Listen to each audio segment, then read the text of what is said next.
هەمومان بینیمان چەند خۆشە لاوێکی وەکو کاکە هەرێم ئەڵڵا ئەڵڵا خزمەتکاری فەرمودەکانی پێغەمبەری خوا صلی الله علیه وسلم واللهی ئەوەی بەڕاستی خزمەتی قورئان کە بەڕاستی و بەبێ هیچ مەبەست و ڕیایەکی دنیا خزمەتی فەرمودەکانی ڕەسوڵ الله بکات صلی الله علیه وسلم سیرە و ژیان نامەی چاکان و خواناسان بکات رفعه الله أعزه الله خوا خۆی بەرزی ئەکاتەوە. نۆ ڕۆژە فەیسبوک و تۆڕە کۆمەڵایەتیەکانی تر پڕبوون لە وێنەی هەرێم ئەسوەدی تەمەن 28 ساڵ. سەرەتا نزایان بۆ چاکبوونەوەی دەکرد و دواتریش بۆ لێخۆشبوون و چوونە بەهەشتی، زۆرێکیش ئاواتیان بە مردنەکەی دەخواست. هەرێم ئەو گەنجەی وێنە و ناوەکەی هەموو هەرێمی پڕ کردووە. ڕۆژی هەینی تەوەری وتاری مزگەوتەکانی ڕازاندەوە و هەزاران مەجلیسی جیاواز فرمێسکیان بۆ لە دەستدانی هەڵڕشت. بەڕاستی کاکە هەرێم بە ئاسوودەی ژیای بە ئاسوودەی مردی گەڕایەوە خزمەت خوای پەروەردگار. هەزاران هەزار ڕەحمەت لە گۆڕەکەت بێ کاکە هەرێمی جوانی بۆن خۆش. تەنیا لە ماوەی 2 ڕۆژدا لە دیجیتال میدیا و سەکۆی تۆڕە کۆمەڵایەتیەکانی کەناڵی ئاسمانی پەیام ڤیدیۆ و بابەتەکانی تایبەت بە هەرێمی کۆچ کرد و نزیکەی 2 ملیۆن بینەریان هەبووە. ئەمە جگە لەو هەزاران کەسەی لە هەژمارەکانیانەوە یادیان کردەوە. هەرێم لە ژیانیدا دڵی کەسی نەدەشکاند، بەڵام ئێستا لە مردنیدا دڵی هەزاران کەسی شکاندووە و هەمووان بۆی بەداخن.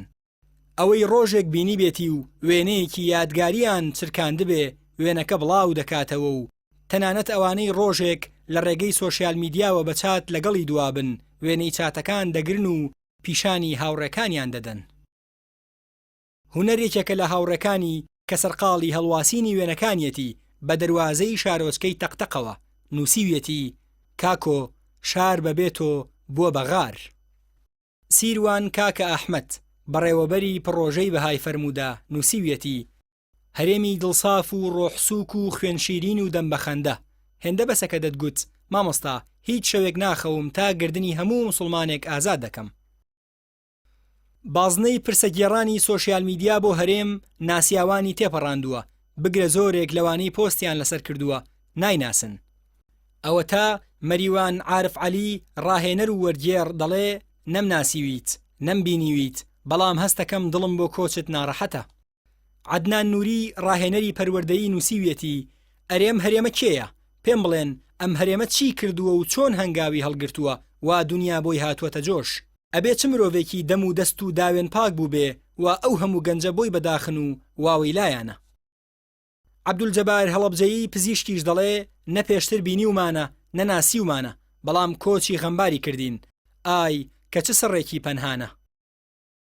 اللهم صل على سيدنا محمد وعلى آل سيدنا محمد. ئێستا هەرێم تەنیا هەرێمی شارۆچکەیەکی بچووکی وەک تەقتەق نییە، بەڵکو هەرێمی هەموو هەرێمی کوردستانە. دکتۆر سەید ئەحمەد پێنجوێنی لە فەیسبووکی خۆی نووسیویەتی ئەو جۆرە کەسانە دەزانن چۆن ژیاون بۆیەوە جوانیش دەمرن و ئێمەش خۆزگە بۆ مەریان دەخوازین. حەمزە شوانی مامۆستای ئاینی لە فەیسبووکەکەی خۆی تۆماری کردووە.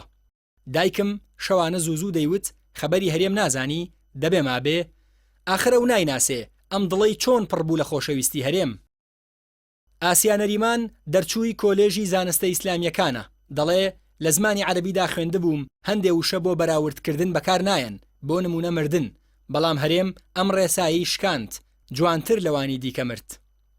زامدار قادری نووسەر و وەرگێڕ لە هەژماری خۆی نووسیوێتی ئەگەر مرۆڤ ویستی ڕێگایەک هەڵبژێرێ سەرفرازی لە دوابێ با وەکو کاکە هەرێم بێ.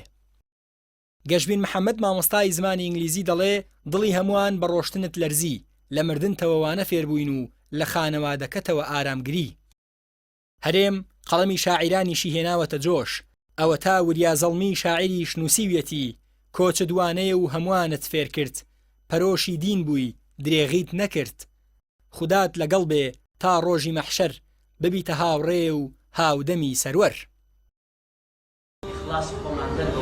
وعدتي لك اخوات الرجاله يما ابي شتى هذا بناي اوابي هيك يعني هو شلون علي هيك تبدا طمع برامج هيك كسكاك دز بين اخر شيء